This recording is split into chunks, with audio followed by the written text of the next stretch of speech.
वंदे पुरुषोत्तमम।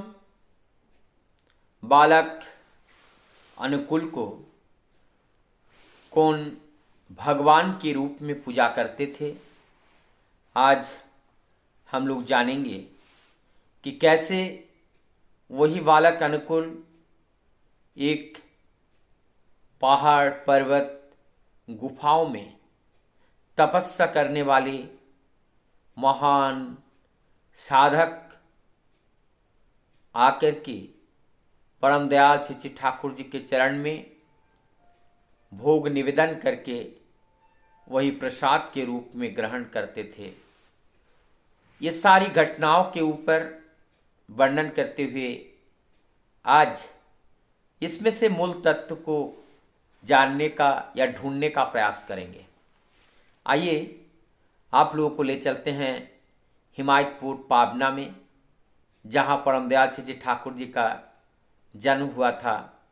अंग्रेजी में 1888 और बंगला में 1295 साल। तो चलते हैं।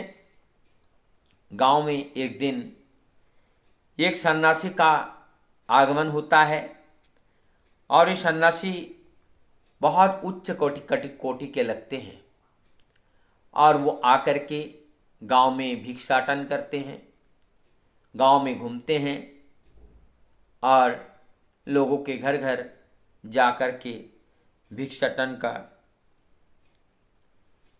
कार्य करते हैं। ऐसे करते करते वही सन्यासी एक दिन शिवचंद्र चक्रवर्ती जी के घर आते हैं, बालक को देखते हैं। फिर बालक की जो माता मनमोहिनी को देखते हैं। बालक की ओर देख करके उनका नज़र बालक से हट ही नहीं रहा है। वो साधक बालक की ओर देख ही रहे हैं। तब बालक की ओर देखते हुए साधक ने माता मनमोहिनी देवी से कहते हैं, माँ, तेरा ये बालक साधारण बालक नहीं है। तेरा ये बालक जगत कल्याणकारी, जगत के जीव को मुक्त करने वाला ये बालक हैं।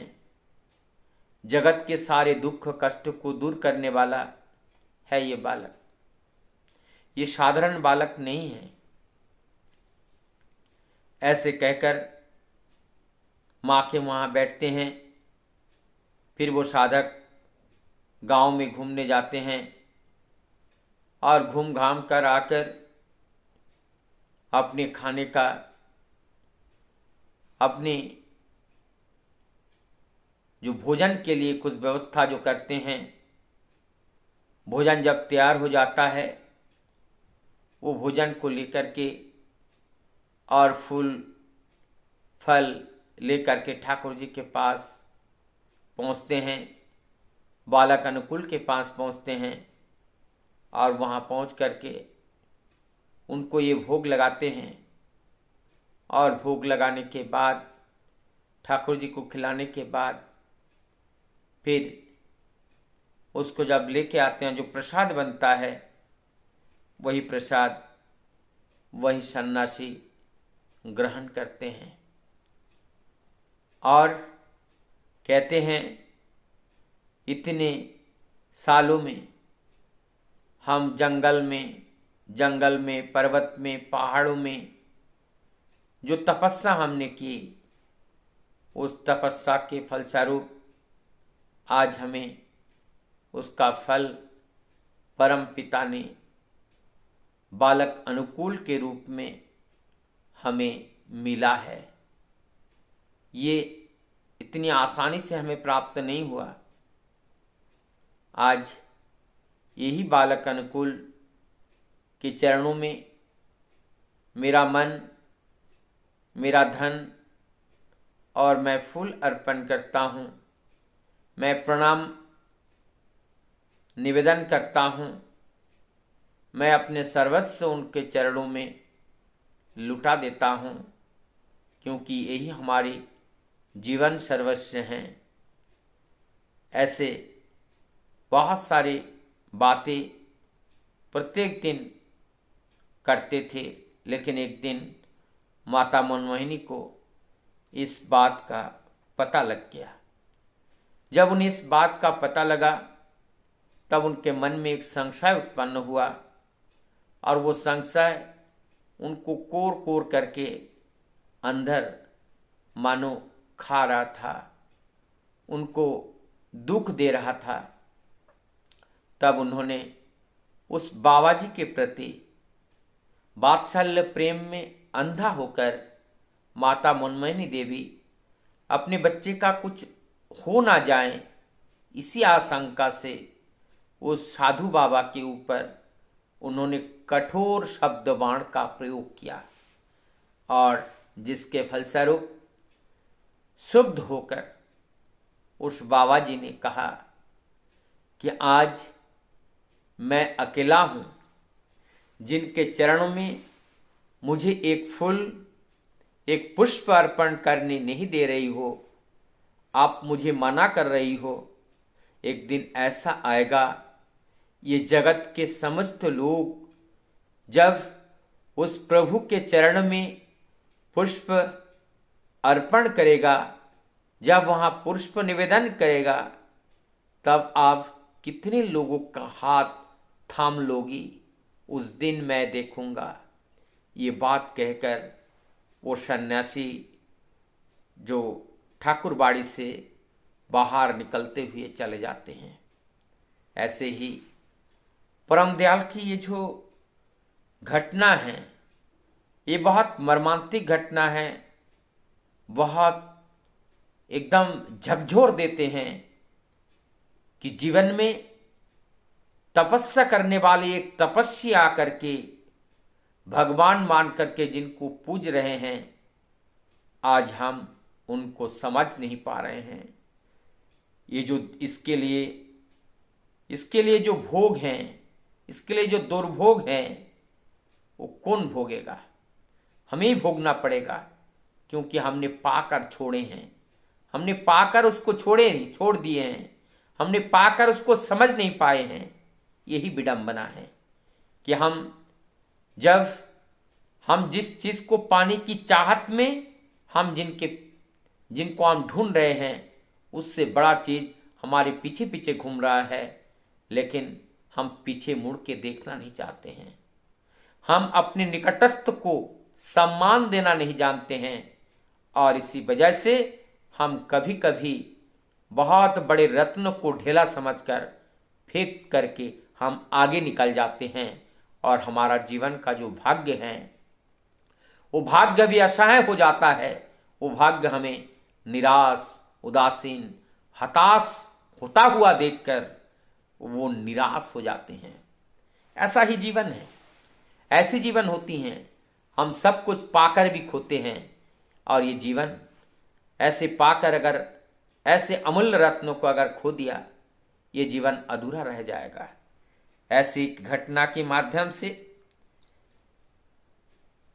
जो माता मनमोहिनी देवी जब ठाकुर जी की इस विचलता को देखी और उनकी इस अलौकिकता को जगह जगह पे लोग आकर के कहने लगे, उनकी इस अलौकिक घटना को, वो विचलित हो गई। तो विचलित होकर के तत्कालीन जो आगरा बैस में गद्दी पर थी सरकार साहब, उन्होंने सरकार साहब को चिट्ठी लिखी, और चिट्ठी लिखने के बाद सरकार साहब ने उनको निर्देश दिया, आप अपने बेटे को स्वयं दीक्षा दान करो। जब माँ ने अपने गुरु की आज्ञा को पालन करते हुए, जो गुजर तो हुजूर महाराज जी थे, उनके जो चौथा जो गद्दी में बैठे हुए जो महाराज थे सरकार साहब, तो उन्होंने कहा कि आप अपने बेटे को स्वयं दीक्षा दीजिए। तब जाकर के सरकार साहब के कहने पर माता मनमोहिनी देवी ने उस सतनाम से ठाकुर अनुकूल को दीक्षा दान किए, और दीक्षा उनको नाम को सुनते ही वो एकदम बेहोश हो गए, सूझबूझ सब खो बैठे। क्या हुआ, इस इस बारे में जब बाद में जानकारी लिया गया तो ठाकुर जी कह रहे हैं, जब इस नाम को उन्होंने पाया तब देखा सारे अंतर जगत में वो जो ज्योति हैं, जो रोशनी है, वो चकाचौंध वाले रोशनी का साक्षात दर्शन होता है। और इधर जैसे ही इधर ठाकुर अनुकूल चंद्र जी का ये जब दीक्षा हो जाती हैं, गाजीपुर में बैठे हमारी जो सरकार साहब हैं, सरकार साहब ने अपने प्राण को त्याग दिया। लेकिन अपने प्राण को त्यागते त्यागते उनके पास बैठे थे आनंद स्वरूप, जो उनके निकटस्थ भक्त में से एक थे, और उस जाते जाते उन्होंने आनंद स्वरूप को कह के गए कि मेरा काम हो गया। जगत के जो मालिक हैं, अब वो जगत के मालिक आ गए हैं और मैं अपने स्थान पर चला जाता हूँ। ये कहकर जो हमारे सरकार साहब हैं, वो इस भौतिक जगत से, भौतिक तनु को छोड़कर, भौतिक देह को छोड़कर परम धाम की प्राप्ति हो जाती हैं। तो ये जो घटनाएं हैं, ये घटनाएं कहानी नहीं है, ये घटना वास्तविकता के ऊपर, यथार्थता के ऊपर आधारित हैं। और ये सारी चीज हुए हैं।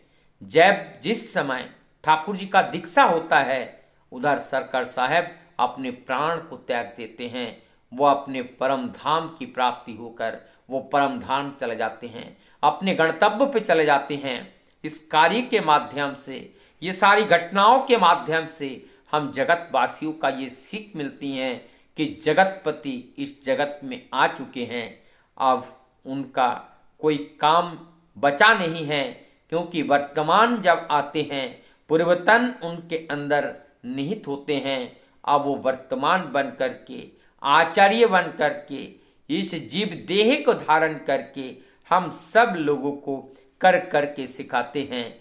तभी तो वो आचार्य हैं, जो आचरण करके जो सिखाएं वही आचार्य हैं। और वही आचार्य का अनुसरण करके जब हम जीवन यापन करते हैं, तो जीवन की जो माधुरी है, जीवन का जो यथार्थ आनंद है, जीवन की जो प्राप्ति है, ये जीवन का जो उद्देश्य है, सब एक एक करके फुलफिल होती हैं और जीवन आनंद को हम प्राप्त करते हैं।